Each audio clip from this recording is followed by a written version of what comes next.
The Mercedes GLE63S, an absolutely remarkable vehicle. 3.8 seconds from 0 to 100, and also it probably takes about 3.8 days to go from full to empty, because this car doesn't worry about the price of petrol. You just eat it like it's nothing. So you're paying 3.3 million for the car, and you're going to be paying a lot in petrol. But I mean, look at the car. Is it worth it? Well, that's up to you and up to your budget. But I'm going to take you through this magnificent car. So I mean, look at the size of the car. 3.8 seconds. I mean, this thing moves and it attracts a lot of attention on the road. Look inside the interior. It's got like a off-white kind of a color with black, so that contrast looks quite nice. You'll see in the center there, it's got quite sturdy cup holders. I'll show you that just now. It's got this netting at the back. It does have it for both the driver and the passenger. There are some vehicles that only have it for the passenger, maybe so you don't disturb the driver. There's the cup holders, quite sturdy, and space for two. At the back you do have two air vents. You do have USB at the back as well. And just something to note is all the newer cars coming out nowadays are only coming out with USB-C. Some cars might have USB-A and C, which I think is nice for now, but most of them just have USB-C. Neatly situated air vent there. There's a speaker very nicely situated as well, and you've got a deep cup holder. The interior, I mean, you're paying 3.3 million, so you would expect classiness, and you do get that in this vehicle. A very neat, if you're looking at the EQ range of the Mercedes, it does look very nice inside. You got the air vents there, and you got this rotator pad which can control the infotainment system. It's more suited for the passenger. The driver can access it in a different way. You press a button there as well. The center console opens, and neatly situated. You got another USB-C port, and again, if you still have the old USB-A's like me, I think you should think of maybe getting USB-C now. It depends on which car you have. It does have a sunroof as well.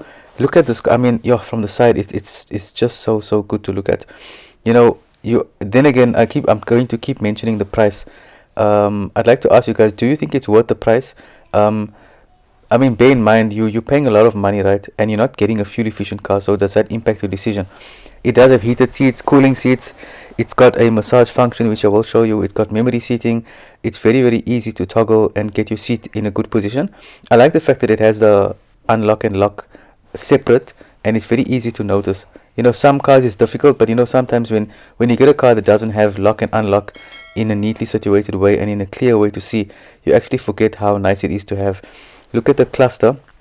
It looks very smart. It has a lot of colors, and it just boasts good clarity and very, very, very good resolution. On the steering wheel, as you would expect, it's multifunction steering wheel. It's got everything you need. If you look here what I'm rotating, you can actually change your drive mode there, which is nice, because sometimes on some cars you got it in the infotainment system at the bottom, but here it's very easy to just turn that knob, which I think is very, very user friendly as well. And you can see in the center it's changing there as well. I'm just going to zoom in here. You can have a look at the heads up display. It's very nice. You can adjust it, and it does not come in your way.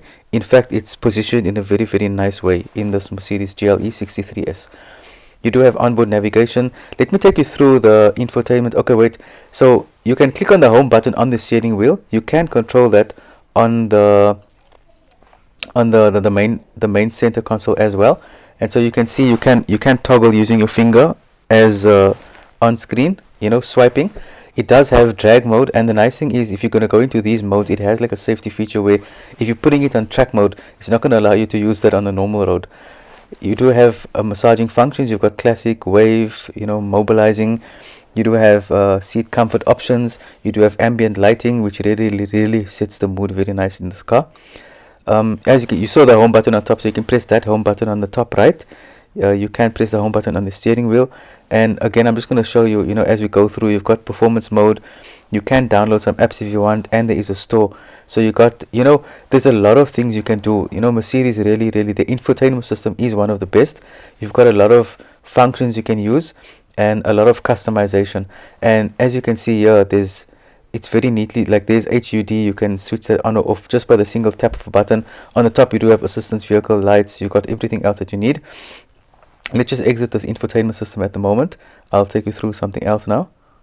Okay, so here's what I was saying, the rotator. So you can control the infotainment system there, but that would actually be more suited for if you want the passenger to do something for you. You can ask them, and then they have easy access with their right hand to toggle it there. And you can see the home button is there as well. So, and the home button is there. And so what I'm doing now with my left hand, that's for the driver. and I wouldn't suggest you use the touchscreen as a driver because that is a bit, you know, it's risky, especially while you're driving. So rather stick to the steering wheel, or if you want the passenger to do something, you can ask them, and Mercedes has provided that. So if you look on the right hand side, you can toggle between what you want to see on the different clusters. So like I said, the infotainment system is very good on Mercedes. The customization is very nice. So all in all, the GLE63S, you're getting an absolutely premium package in a car. It's very spacious, it's very big, you get a huge boot, you get comfortable seats all around, enough air vents, good speaker system. Only downsides are the fuel consumption, but I mean, if you are at this level of buying a car at this over 3 million, I'm not sure how much fuel would be a factor. So GLE63S, a very good car, very nice. It's got everything you need. What do you guys think? Would you pay over 3 million for a car? If money was not an issue, would you buy this car? And please tell me why. I would love to hear.